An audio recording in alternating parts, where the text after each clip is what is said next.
Students of class 8, welcome to online class English. You are learning narration of imperative sentence. You have some home taxes, so write down these home taxes and revise the rules that I have written earlier. So, narration.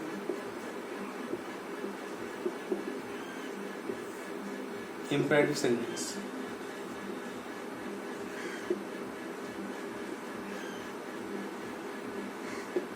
At first revise. প্রথমে বলতে হবে যে imperative sentence কাকে বলে। আমরা একদিন পড়লাম যে ভার্ব প্লাস অবজেক্ট দিয়ে যে সেন্টেন্স থাকবে তাকে বলা হচ্ছে ইম্পারেটিভ সেন্টেন্স। তো অর্ডার অ্যাডভাইস রিকোয়েস্ট এইগুলো এই সেন্টেন্স দ্বারা বোঝানো হবে। তারপরে আমরা ন্যারেশন চেঞ্জের রুল লিখেছিলাম। তো প্রথম রুল লিখেছিলাম যে রিপোর্টিং ভার্বটা চেঞ্জ হবে। রিপোর্টিং ভার্বটা ওই ডিরেক্ট স্পিচের অর্থ অনুযায়ী রিপোর্টিং ভার্বটা কিন্তু চেঞ্জ হবে। সেখানে যদি আদত বোঝায় তাহলে কিন্তু পাস্ট টেন্সে অর্ডার্ড হবে। যদি বোঝাই অ্যাডভাইস উপদেশ বোঝালে পাস্ট টেন্সে অ্যাডভাইসড হয়ে যাবে। রিকোয়েস্ট বোঝালে পাস্ট টেন্সে requested.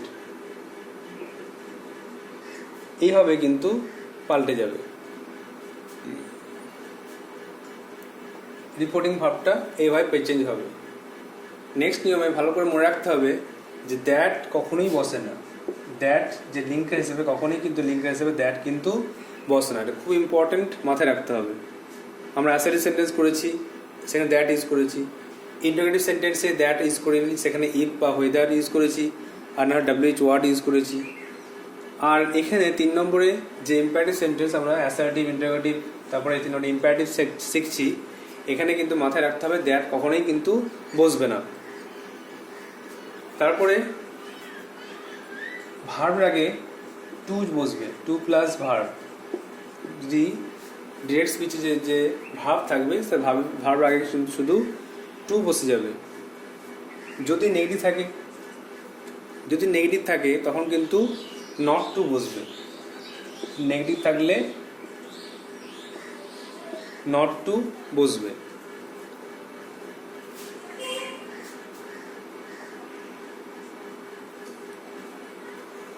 Two plus verb positive হলে, আর নেগেটিভ হলে নট টু প্লাস ভার্ব।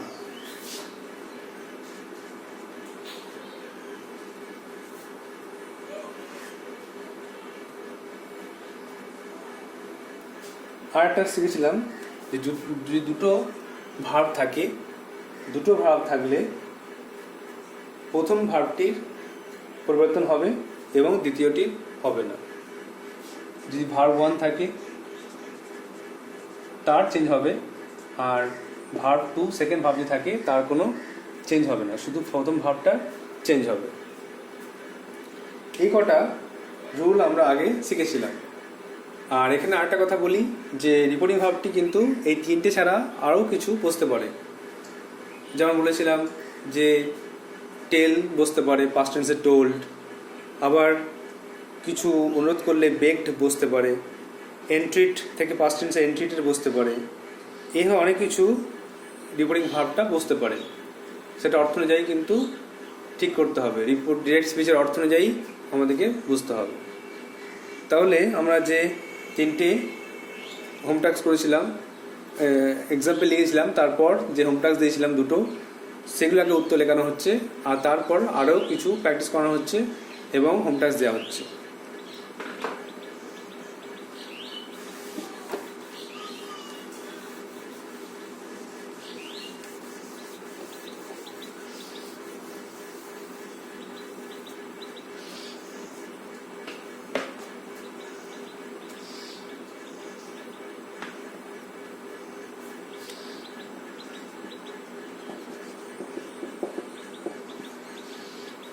চার নম্বরে দেখা একটা টাস্ক দেওয়া ছিল, I said to him,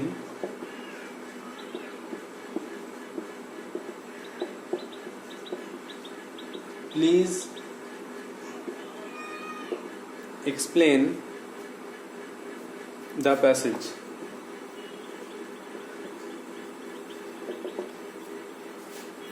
তাহলে এটা অ্যান্সার লিখতে হবে। প্লিজ আছে, এখানে রিকোয়েস্ট করা হচ্ছে, তো ডিরেক্ট স্পিচের যে সেন্টেন্স দেখে চিনতে হবে যে রিকোয়েস্ট করা হচ্ছে বলে, কিন্তু রিকোয়েস্ট বুঝবে, রিকোয়েস্টেড বুঝবে পাস্ট টেন্সে। তাহলে আই রিকোয়েস্টেড হিম টু, ভার্বটা কিন্তু এক্সপ্লেন, তাই টু এক্সপ্লেন দ্য প্যাসেজ। আমি তাকে অনুরোধ করেছিলাম যাতে প্যাসেজটা সে এক্সপ্লেন করে দেয়। আর একটা হোম টাস্ক ছিল,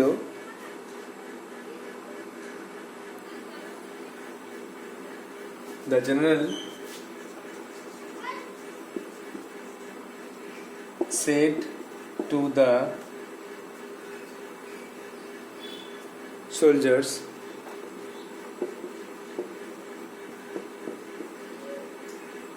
march on, এগিয়ে চলো।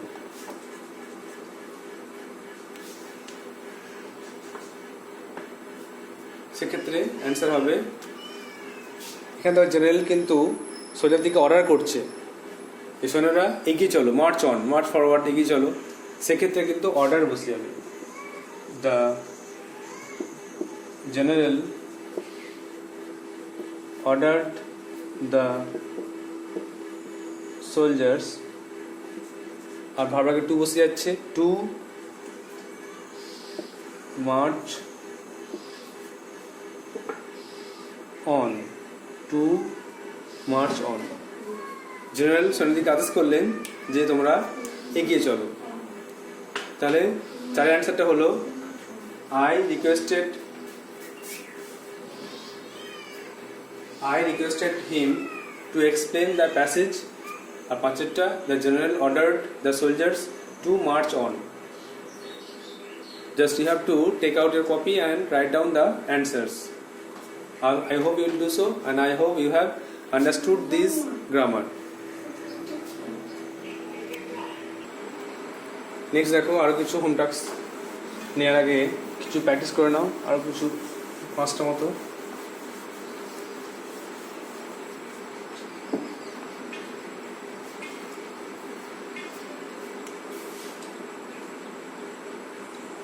More examples.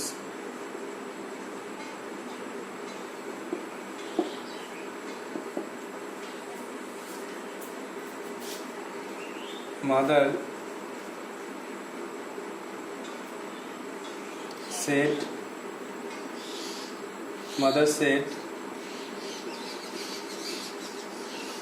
do not run in the sun. মা বলেছেন যে রোদ্রে দৌড়াও না।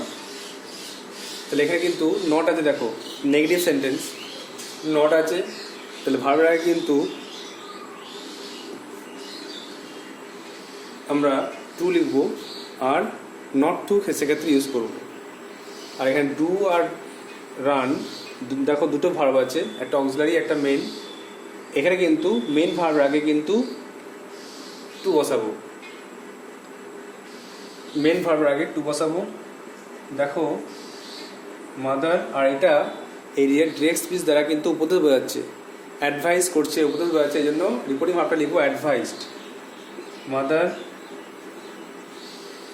Advised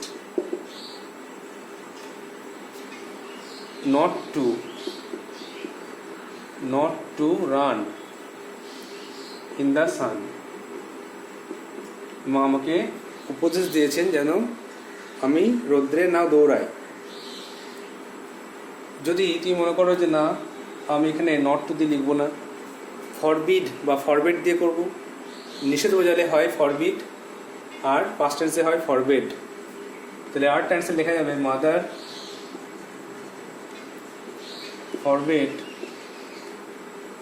forbade to run in the sun. মা নিষেধ করেছেন রোদে দৌড়াতে। তাহলে অ্যাডভাইসড দিয়ে করলে নট টু লিখতে হবে, আর ফরওয়ার্ড দিয়ে করলে কিন্তু ভার্ব আগে টু যোগ করে লিখতে হবে। একইভাবে দেখো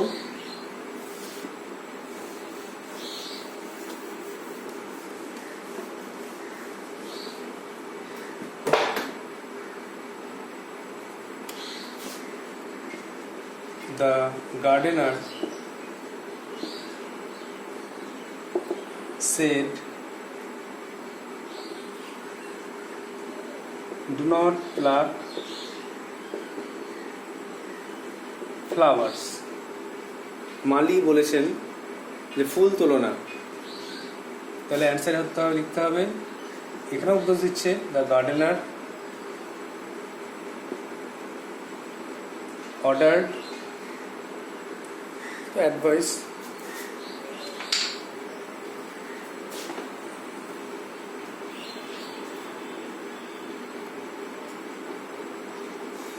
এখানে অর্ডার লিখতে পারো, যে উপদেশ করছেন যে ফুল, আদেশ করছেন যে ফুল তুলো না। The gardener order not to pluck flower. মালি ফুল তুলতে মানা করেছেন। অর দিয়ে যদি লেখো ফরওয়ার্ড, নিষেধ করেছেন। The gardener forbade to pluck flower. মালি নিষেধ করেছেন ফুল তুলতে। তাহলে নেগেটিভ সেন্টেন্স কীভাবে করবে, নট টু, ভার্ব আগে টু বসিয়ে নট বসিয়ে, তো সেটা দেখানো হলো। রুল অনুযায়ী আমাদের সব এক্সাম্পলগুলো দেখানো হচ্ছে।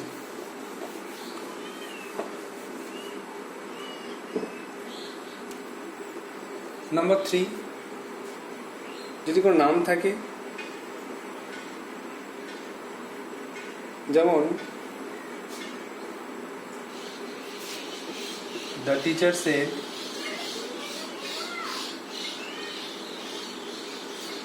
শিক্ষক মহাশয় বললেন রাম গো দেয়ার, সেখানে যাও। তাহলে এখানে আমাদেরকে লিখতে হবে যে শিক্ষক মহাশয় রামকে বললেন সেখানে যেতে। তো রাম এই ডিরেক্ট স্পিচের সাবজেক্টটা বা ডিরেক্ট স্পিচের এই নাউনটা আগে চলে আসবে। The teacher told Ram, the teacher told Ram, তারপরে কিন্তু টু বসবে ভালো আগে, টু গো দেয়ার। শিক্ষক মহাশয় আমাকে বললেন সেখানে যেতে। আরেকটা দেখো একই রকম এক্সাম্পল,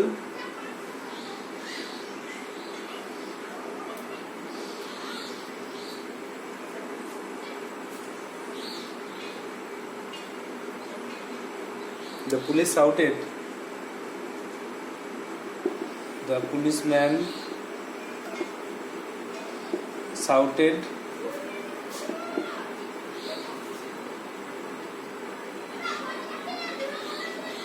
stop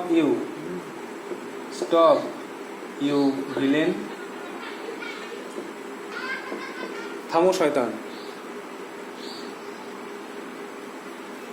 VILLAIN।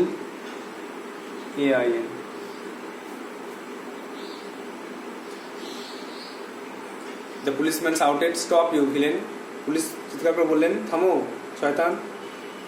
এখানে অ্যান্সার লেখার সময় পুলিশ কাকে বলছে, শয়তানকে বলছে, ওকে অ্যাড্রেস করছে, অ্যাড্রেসিং লেখা যায় বা লেখা যায় the policeman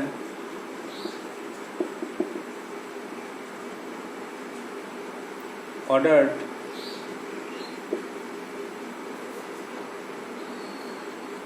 the villain to stop. Policeman চিৎকার করে ভিলেনটাকে শয়তানের দিকে থামতে বলেছিলেন। তাহলে এইভাবে যদি কোনো নাম থাকে ডিরেক্ট স্পিচে, সে নামটা কিন্তু আগে চলে আসবে, তারপরে যারা ভার্ব থাকবে ভার্বের আগে টু যোগ হবে। দেখো অনেকগুলো এক্সাম্পল হয়ে গেল। আরেকটা এক্সাম্পল দেখো,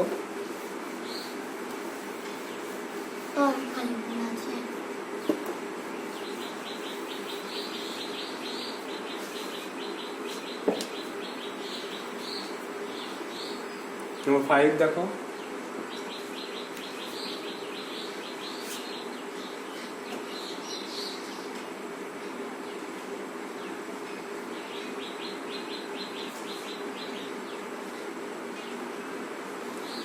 I said to my friend, আমি বন্ধুকে বলেছিলাম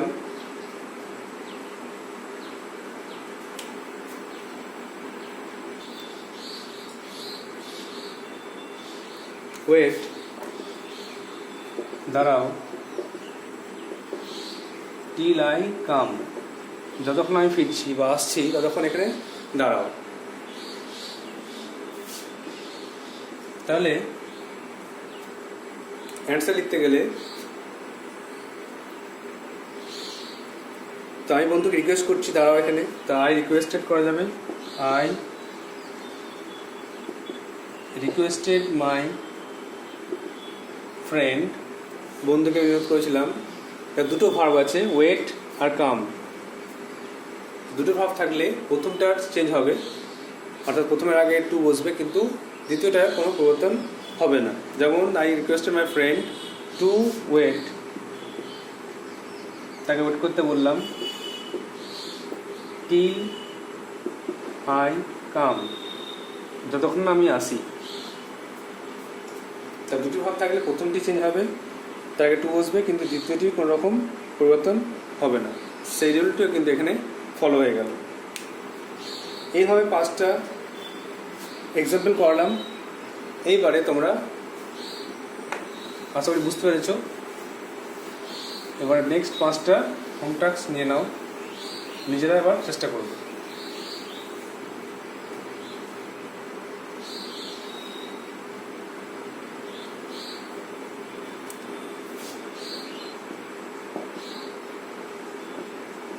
He said to me,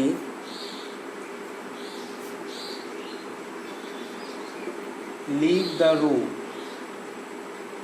ঘর থেকে চলে যাও, ঘর ছেড়ে দাও।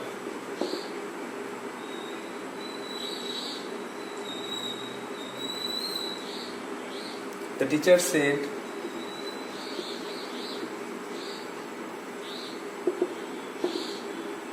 be quiet. শান্ত হও, চুপ করো।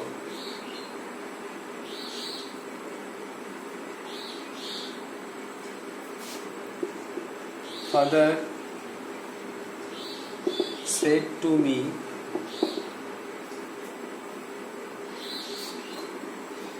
do not tell a lie. মিথ্যা বলো না।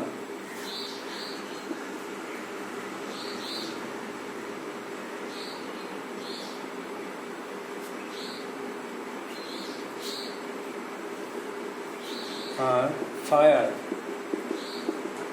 গুলি করো। The general said,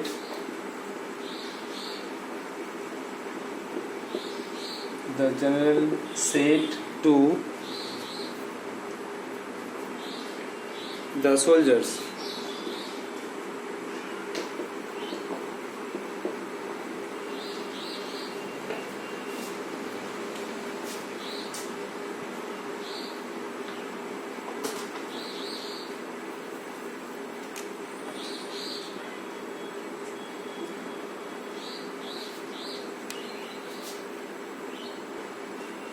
or the last one, the teacher said,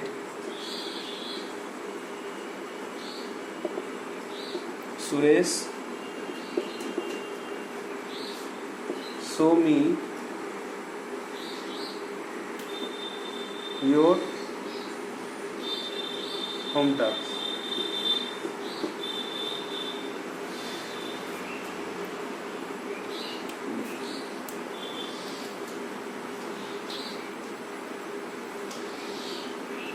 তাহলে এই 5টা তোমাদের হোম টাস্ক থাকবে। নাম্বার 6 দেখো, he said to me leave the room, তিনি আমাকে বললেন যে ঘর ছেড়ে চলে যাও। 7, the teacher said be quiet, শিক্ষকমশাই বললেন শান্ত হও। Number 8, father said to me do not tell a lie, বাবা আমাকে বললেন যে মিথ্যা বলো না।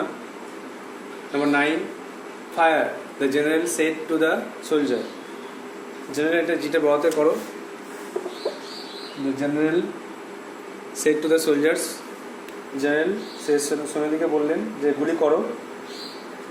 Are the last one, the teacher shed Suresh show me your home task, শিক্ষক বললেন সুরেশ তুমি আমাকে তোমার বাড়ির কাজ দেখাও। So you have to write down these tasks in your copy and answer it and send it to my WhatsApp number. I hope you will do so and I hope you have understood. If you have any query then you can ask me. So that's all for today. Thank you.